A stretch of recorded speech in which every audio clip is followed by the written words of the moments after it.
Shalom, selamat pagi jemaat yang dikasihi oleh Tuhan. Kita kembali berjumpa dalam Salam Pagi. Bapak Ibu, mari kita melanjutkan pembacaan Alkitab kita di dalam kitab Bilangan pasal yang ke-9. Demikian firman Tuhan. Tuhan berfirman kepada Musa di padang gurun Sinai, pada bulan yang pertama tahun yang kedua, sesudah mereka keluar dari tanah Mesir, orang Israel harus merayakan Paskah pada waktunya.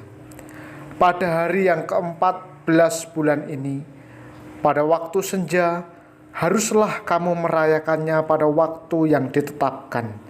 Menurut segala ketetapan dan peraturannya, haruslah kamu merayakannya. Lalu Musa menyuruh orang Israel merayakan Paskah.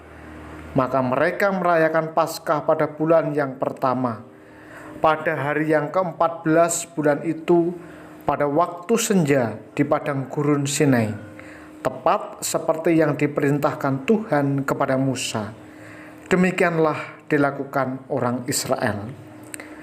Tetapi ada beberapa orang yang najis oleh karena mayat, sehingga tidak dapat merayakan Paskah pada hari itu. Mereka datang menghadap Musa dan Harun pada hari itu juga, lalu berkata kepadanya, "Sungguh pun kami najis oleh karena mayat.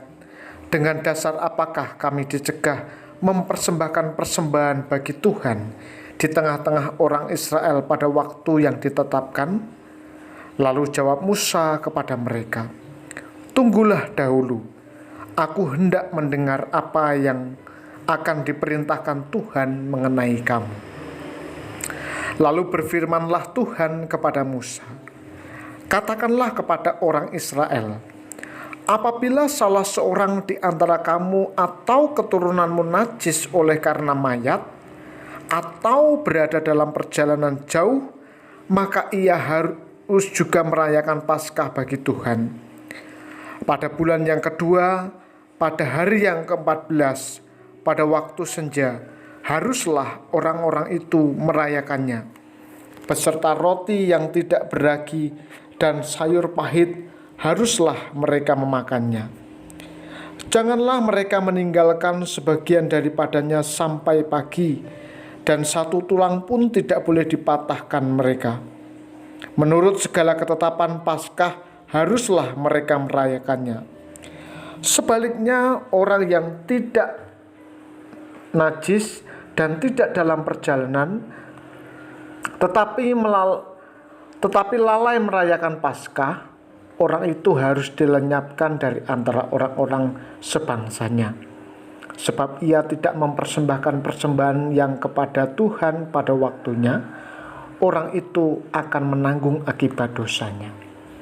Apabila seorang asing yang telah menetap padamu hendak merayakan Paskah bagi Tuhan, maka haruslah ia merayakannya menurut segala ketetapan dan peraturan Paskah. Satu ketetapan harus berlaku bagi kamu, baik bagi orang asing maupun bagi orang Israel asli. Pada hari didirikan kemah suci, maka awan itu menutupi kemah suci, kemah hukum Allah. Dan pada waktu malam sampai pagi, awan itu ada di atas kemah suci, kelihatan seperti api. Demikianlah selalu terjadi. Awan itu menutupi kemah, dan pada waktu malam kelihatan seperti api. Dan setiap kali awan itu naik dari atas kemah, maka orang Israel pun berangkatlah, dan di tempat awan itu diam, di sanalah orang Israel berkemah. Atas titah Tuhan, orang Israel berangkat, dan atas titah Tuhan juga mereka berkemah. Selama awan itu diam di atas kemah suci, mereka tetap berkemah.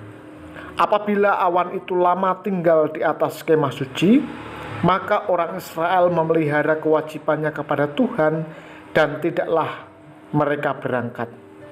Ada kalanya awan itu hanya tinggal beberapa hari di atas kemah suci, maka atas titah Tuhan mereka berkemah, dan atas titah Tuhan juga mereka berangkat.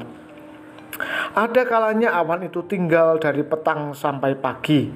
Ketika awan itu naik pada waktu pagi, mereka pun berangkatlah, baik pada waktu siang, baik pada waktu malam.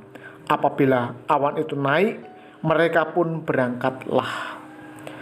Berapa lama pun juga awan itu diam di atas kemah suci, baik 2 hari, baik sebulan atau lebih lama, maka orang Israel tetap berkemah dan tidak berangkat.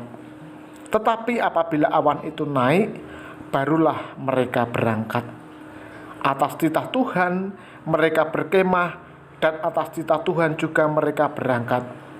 Mereka memelihara kewajibannya kepada Tuhan menurut titah Tuhan dengan perantaraan Musa. Bapak, Ibu, dan jemaat yang dikasihi oleh Tuhan, dengan merayakan Paskah, umat diingatkan bahwa karya pembebasan dari tanah Mesir bukan karya mereka, melainkan itu adalah karya Allah. Demikian juga perjalanan menuju tanah perjanjian serta nantinya penaklukan dan pendudukan tanah perjanjian merupakan karya anugerah Allah untuk mereka. Oleh sebab itu, persiapan akhir sebelum berangkat ialah kembali menyadari bahwa inisiatif ada di tangan Allah, bukan keinginan manusia. Tiang awan dan tiang api yang pernah menuntun mereka dalam perjalanan keluar dari Mesir menuju Sinai, kini kembali hadir untuk menuntun mereka maju terus ke tanah perjanjian. Alangkah indahnya kalau dalam setiap langkah hidup kita belajar bergantung kepada Allah, bukan pada pengetahuan dan pengalaman kita. Seperti umat Israel menatap tiang awan dan tiang api untuk melanjutkan perjalanan atau berkemah, kita pun merenungkan firman Tuhan setiap hari sebagai petunjuk dalam melanjutkan perjalanan iman kita. Kiranya kita terus dimampukan. Mari kita berdoa. Bapa, terima kasih untuk firman-Mu yang senantiasa menuntun kami, membimbing kami, dan menguatkan kami. Kami bersyukur untuk firman-Mu. Pagi ini, hamba-Mu berdoa untuk jemaat Tuhan, baik di GKMI Salatiga maupun di cabang Sumberjo, Cukilan, dan Janglengan. Mereka yang saat ini sedang sakit, kiranya Tuhan menjamah dan menyembuhkan. Mereka yang sedang bersiap diri untuk sekolah, untuk bekerja, kiranya Tuhan juga memberkati, sehingga aktivitas sepanjang hari ini boleh kami lalui dengan sukacita, dengan berharap penuh kepada Tuhan, dan kasih Allah senantiasa menuntun hidup kami. Di dalam nama Tuhan kami, Yesus Kristus, kami berdoa. Amin.